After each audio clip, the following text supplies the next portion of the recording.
Hey, what's up guys, it's Marv and welcome back to another video. And it does kind of feel weird saying that because I haven't done this for a while, which I know it's only been 5 days. Anyway, today I want to talk a bit about CarX Street. So the first part of this video, I'm going to talk about some news and some updates involving just the game in general to let you guys know what's going on with CarX Street.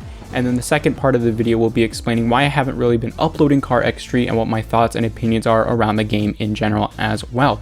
So I hope you guys enjoyed this video. Be sure to follow me on a bunch of different social media accounts and join my Discord. I'll put links to those in the description down below. Of course, be sure to click all the YouTube funny buttons like the subscribble dibble and the like and all that.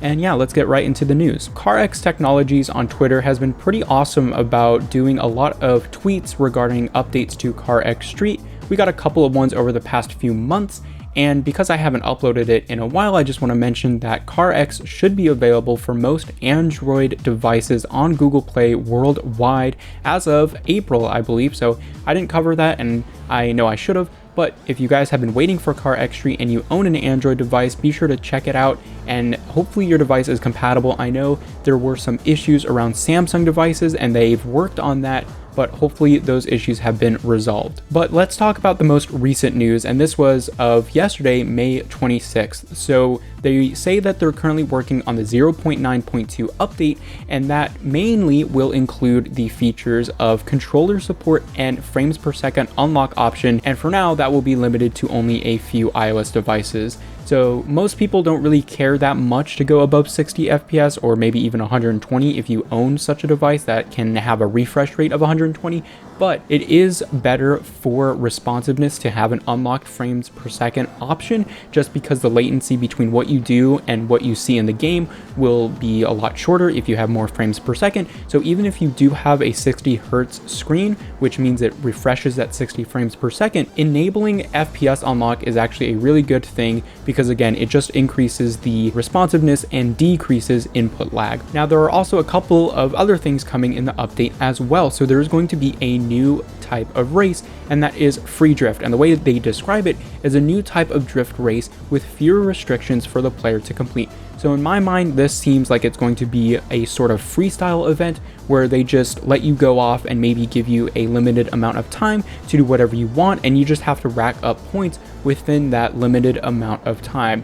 And I really like those game modes because sometimes the tracks can be a bit small, or sometimes you don't have the proper car for the track. And I've noticed in CarX Street, it can be quite difficult with some cars, especially if you're starting out, to complete some of the tracks just because of the way that the corners are and the way that your car is set up. So hopefully this gives players some better options to progress, and just another type of game mode is always nice to see in any racing game. They also say they're going to update the tuning and styling shops. No details there, but that's nice to hear. There's going to be one new car and one new club. There's no specific details regarding the club and the car, but hopefully it will be a club in tier 6, because my Audi is stuck at tier 6 with no clubs available, so that would be nice.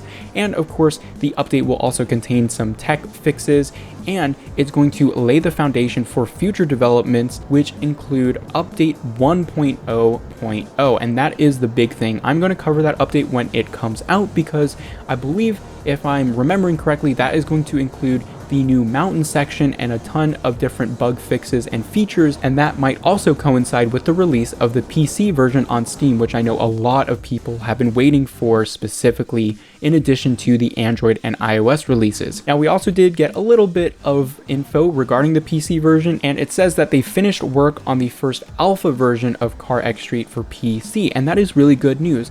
Now, there's no info regarding if it's going to be a public test, a private test, or even just an internal test, but obviously they are working on it, and getting to an alpha stage for a game like this is really quite impressive for PC, just because of how many variables are at play. So hopefully it means that the PC version is not too far around the corner in terms of a public release. So that's all the news regarding CarX Street, and now I want to talk a bit about my opinions about this game now that it's been a while since the game has come out, especially for iOS devices, but now that Android has had it as well. And the main reason why I haven't really been posting this game is just because I haven't had a big interest in it.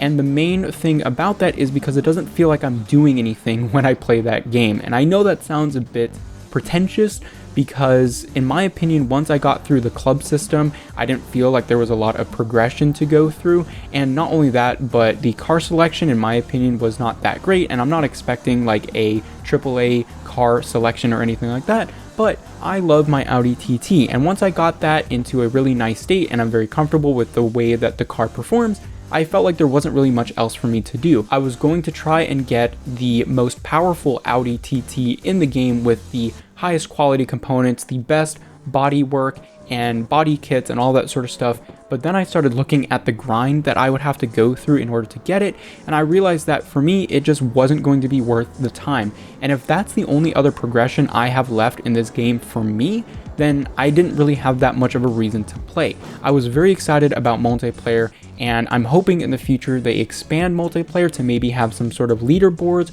or time-limited events, because I feel like that would give this game a lot more substance. Just logging on and playing some races is fun and all, but it doesn't feel like I'm completing them for any objective or any goal in mind. So overall, like I've been saying this whole time, I really like CarX Street, but unfortunately there just isn't enough substance in this game to keep me hooked.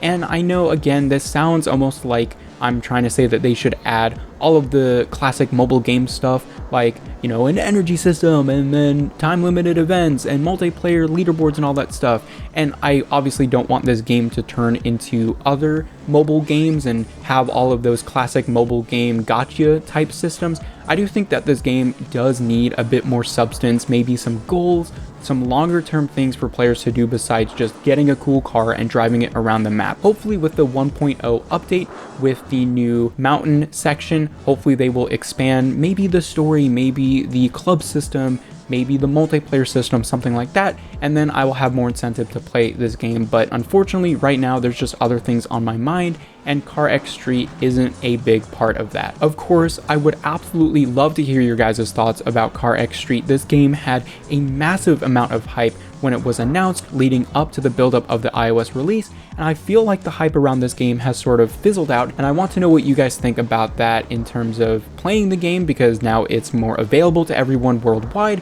And if you're waiting for the PC version, are you liking what you're seeing on mobile? Is that going to convince you to try the game out when it comes to PC? Let me know all of your thoughts in the comment section down below, and I hope you enjoyed this video.